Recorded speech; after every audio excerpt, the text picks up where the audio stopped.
I'm 99. Hi guys! It's May 21 and nakapasa na tayo ng dentist licensure exam. Pero hindi ako nag-top, which is fine. Panapara bang. So titignan natin yung grade ko ngayon sa Leris. I will be open about it. Oh my gosh, dami ko mali sa Theo. Pero masaya naman ako sa Theo. Pero hindi ko rin sure kung tama ba yung pinagsagot ko kasi medyo nakakalito din yung choices. So titignan natin yung grades ko sa leris.com. Oh my gosh! Sabi ni, tatawa ako sa pracs ko, sabi ni, sa resto, sabi ko, masyado tong conservative feeling ko. Masyadong conservative! Yan tuloy ang baba ng grade ko, ano ba yan? 72 ako sa resto, kasi alam ko, sabi ko, conservative to.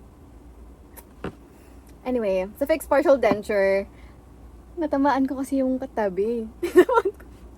Feel ko na overdose ko naman siya. So, I was 74. So, RPD,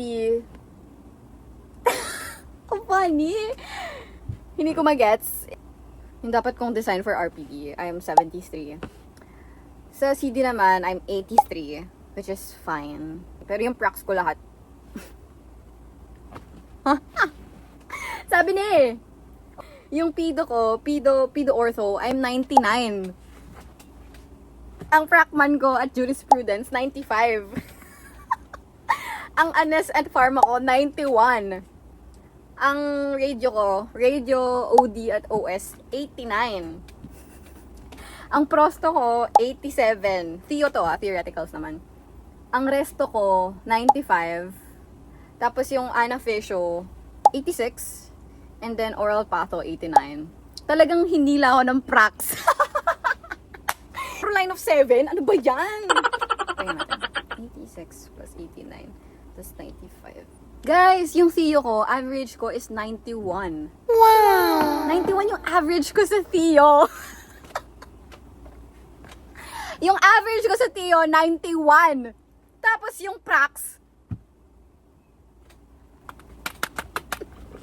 72, 74,